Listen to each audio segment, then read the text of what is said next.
Want to save time, money, and your sanity while planning your wedding? Subscribe to Wedding Planning Podcast Premium on Apple Podcasts for early ad-free access to all weekly episodes, plus an exclusive bonus series that outlines exactly how to use ChatGPT to your advantage with dedicated meetings for customizing your budget, finding the perfect venue, hiring your vendors, and so much more. Save hours of time, avoid tons of wedding overwhelm, and make confident decisions faster. Subscribe now on Apple Podcasts and start planning with clarity. Enjoy the show. Hello there, and welcome to this week's episode of the Wedding Planning Podcast, a really big and very important topic, setting a realistic wedding budget that works for you. This is one of the first steps you'll take after getting engaged, and ideally before making any big wedding decisions. So if you are newly engaged or maybe just need a wedding budget reset, welcome, and you're in the right place. Now, to streamline the process of setting a realistic wedding budget, today I'm going to be sharing a step-by-step guide on exactly how to do this. We want you to have a budget that gives you plenty of space for the things that you value the most. A wedding planning experience without any financial stress is, quite honestly, probably unlikely. Let's face it, anytime we're investing thousands of dollars in something, that comes along with some doubts and anxiety, and it definitely warrants some close thought and ongoing maintenance of expectations. But I am here to break things down into manageable pieces so that this is not overwhelming, this is not stressful. And with that, I'm going to launch into my list of 10 steps to wedding budget success. Now, step number 1, this is fairly self-explanatory, is that you're going to start by determining how much you're willing and able to spend on your wedding. So let's call this setting a total budget limit. Now, when you come up with this number, you're going to consider your current savings, any contributions that you'll be receiving from family members, and any other sources of funding. So, for example, if you foresee being engaged for the next 12 months, you could create a little side savings account over the next 12 months, and putting just $400 away each month would give you nearly $5,000 at the end of the year. So that's what I mean by other sources of funding. Now, a very high-level tip that we will repeat over and over again is that you do need to be realistic about what you can afford, and keep in mind that weddings can quickly become more expensive than anticipated. Understatement of the day. And equally as important, back to the realistic piece, is you do need to be realistic about how much things actually cost in your marketplace. Hosting a $10,000 wedding for 100 guests in a major city marketplace at a traditional all-inclusive venue on a Saturday evening in May is probably not realistic. It's possible to do, but you're going to need to be very creative about swaps and saves, and that's a whole other conversation for another day. But for today's purposes, do yourself a favor and just be prepared to be sticker shocked. Be prepared to create a list of your personal must-haves and your personal non-negotiables, and most importantly, prepare to be flexible. We'll talk about all of these points in more detail throughout today's show, but to round out step number 1, here are a couple of to-do items for you. First off, discuss your budget boundaries and your budget ideas with your partner. The two of you should sit down and have an uninterrupted, open, candid conversation about both of your expectations, your priorities, and your financial limitations. This is not necessarily a fun and joyful conversation for everybody to have, but just do yourselves a favor, carve out a time, sit down, and get it all aired out and all out in the open. And then secondly, you will also need to consult with your family. If family members will be contributing to the wedding or might be contributing to the wedding and you don't know that, you don't have a clear answer, you do want to have a very candid discussion on how much they are willing to contribute to help you, if they are willing to contribute and help you. This is much easier said than done. I am personally not a huge fan of discussing money with my parents and my family, but the risk of making assumptions and winding up in a financial bind because of those assumptions, that can be really, really messy for some couples. So for example, if you are just assuming that your parents are going to contribute $10,000 to your wedding, and you go out and make a bunch of commitments and deposits and sign a bunch of contracts, only to find out that your parents have a financial situation that you may not be aware of, and actually they cannot contribute $10,000 to your wedding, and they actually can't contribute anything to your wedding. Now you have overextended yourself with commitments that you don't necessarily have the budget to pay for, and we definitely want to avoid that. Okay, moving on to step 2 in creating your wedding budget. Prioritizing your must-haves, your non-negotiables. I hope you had a chance to listen to last week's episode all about smart ways to navigate some of the biggest wedding planning stress points that engaged couples face.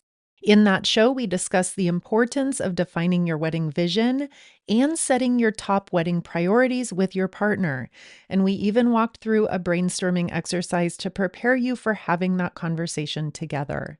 Here on the Wedding Planning Podcast, we talk about your priorities constantly. In relation to our topic for today, your wedding budget, defining your top 3 to 5 priorities is an absolute non-negotiable must.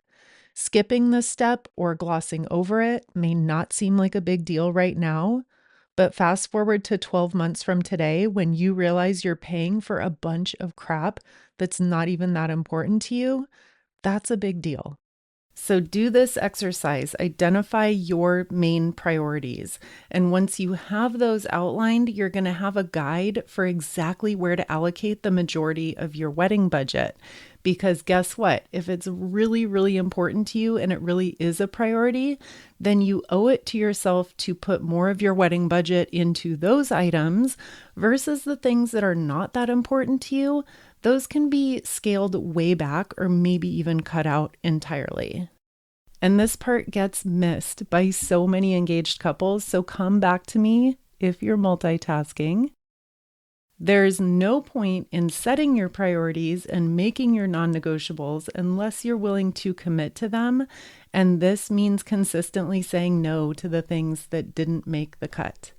This, my friend, is my magical formula for getting most or all of the things that you want most, no matter what your overall wedding budget is, and that is a win-win.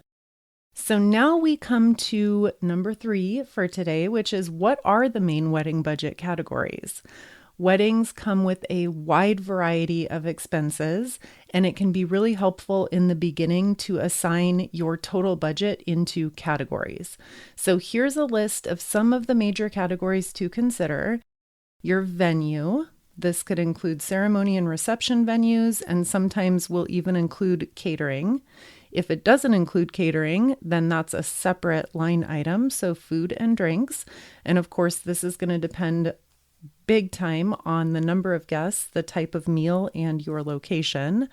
Another major category, attire. So dresses, suits, shoes, accessories, alterations. Moving on, photography and videography, entertainment, flowers and decorations, a wedding planner, stationery, hair and makeup, transportation, favors and gifts, and honeymoon. Yes, I know I went through those really quickly. No, that list is not all inclusive. And no, just because I read off a line item, it does not mean that it applies to you or your situation. So please add and subtract to this list based on your personal circumstances, your personal priorities. But those categories are an overview and a good starting point.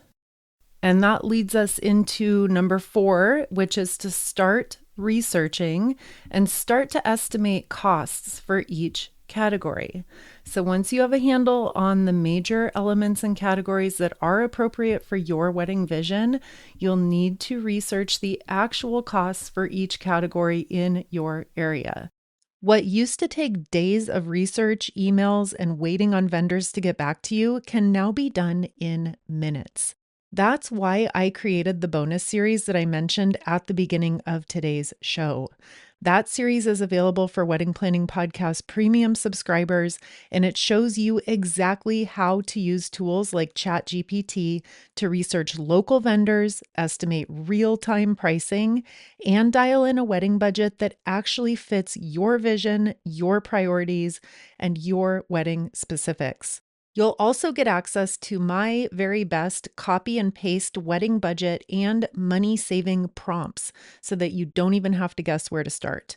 If you want to save yourself hours of researching this step, wasted time and money, tap subscribe on Apple Podcasts and get instant access.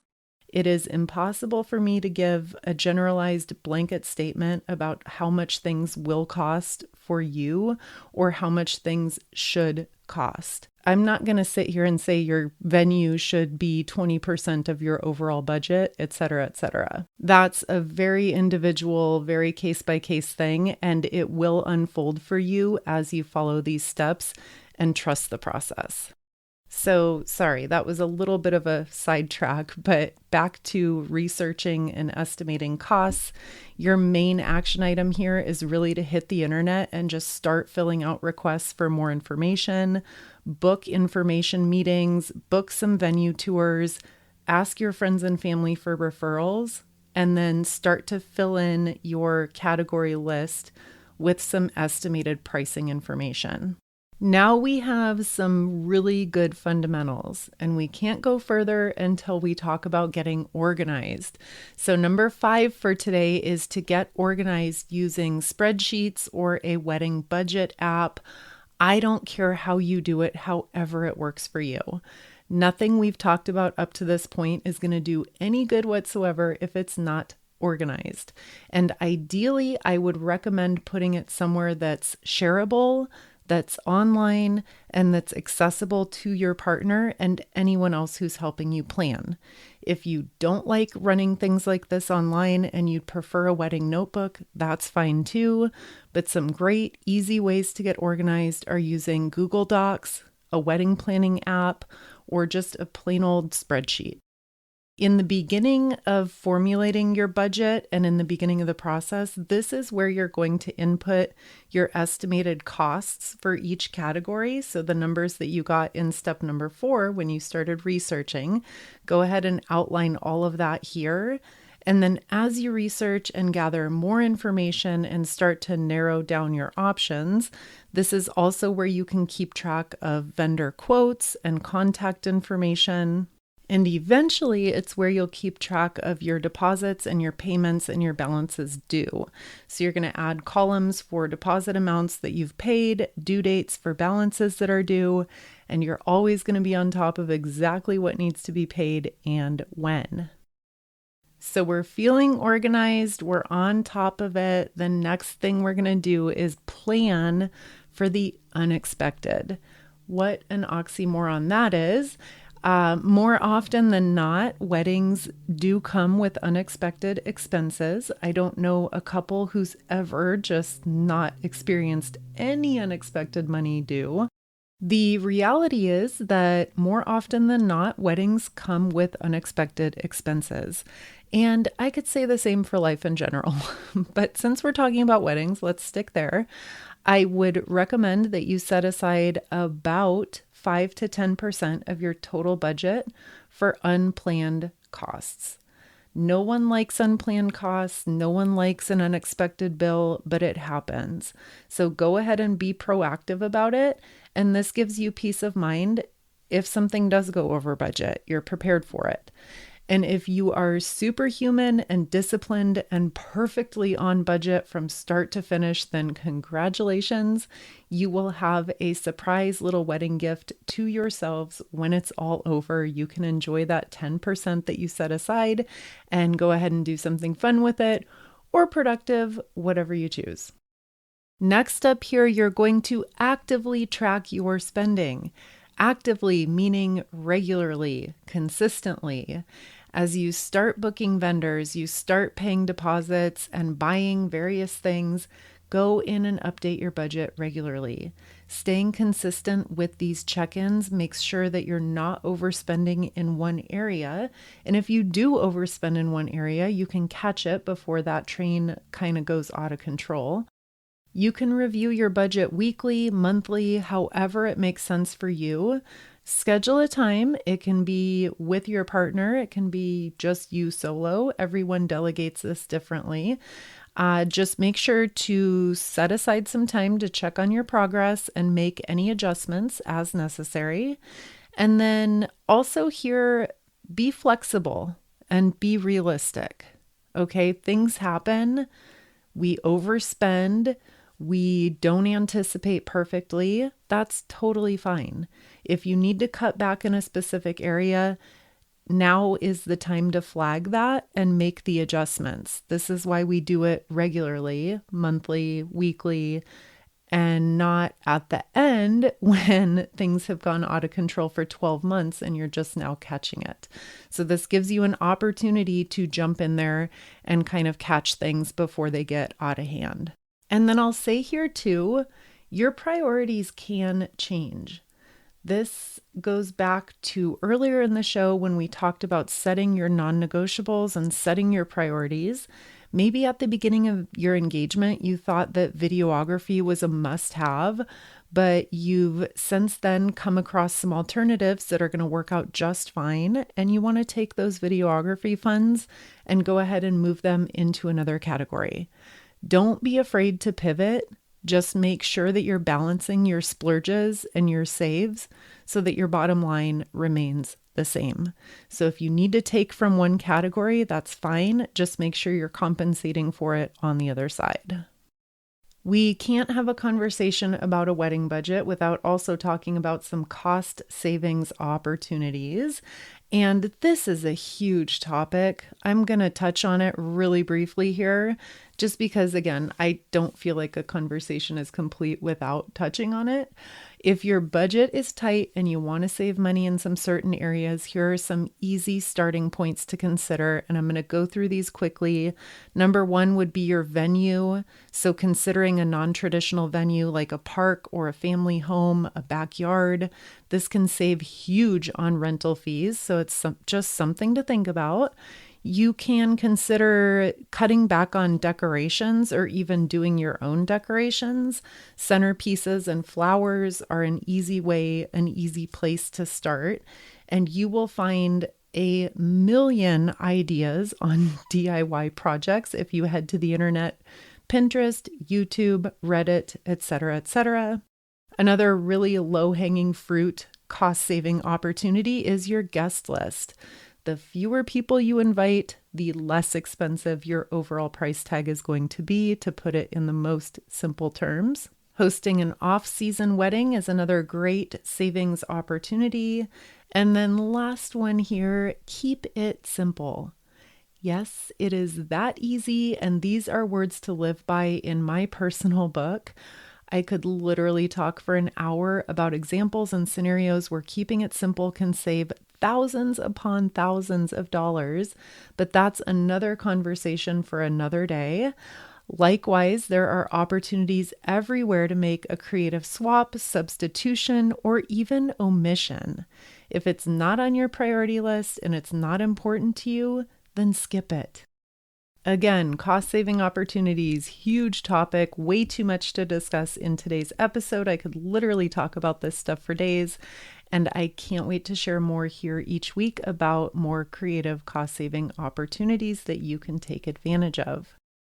And as we start to wind up the show, we've got just a couple things left. I want to add a note about using credit cards or debt to pay for your wedding.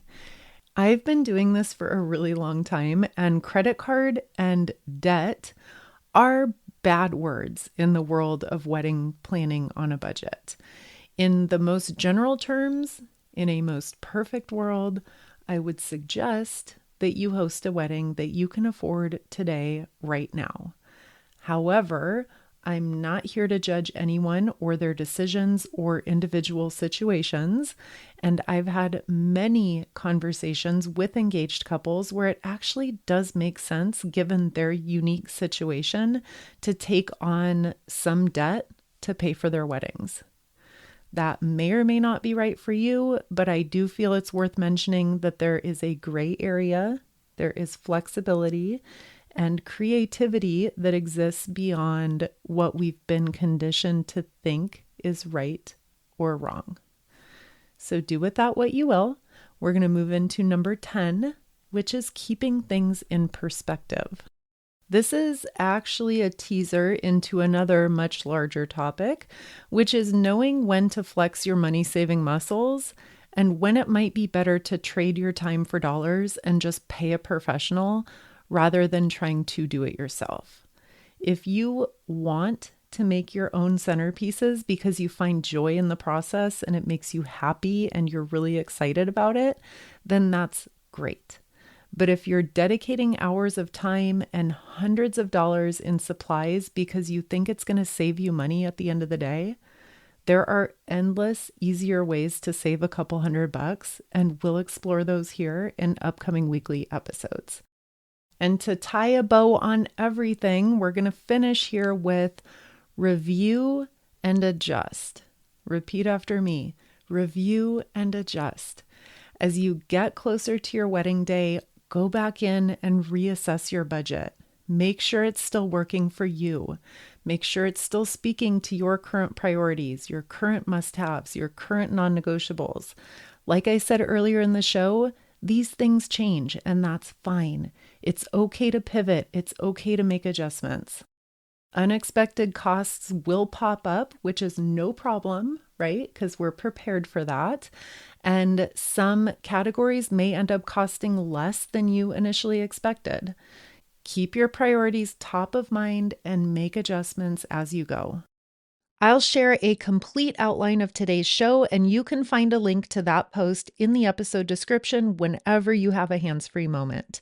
I know for me personally, it really helps to hear the information and then be able to read it and see it and really reinforce the takeaways. So please visit that link, save and or share it with anyone else who's helping you plan. In addition to the written version of today's episode, I also included an example wedding budget breakdown, and that can be really helpful to seeing and understanding the overall financial picture given those main wedding spending categories that we reviewed earlier.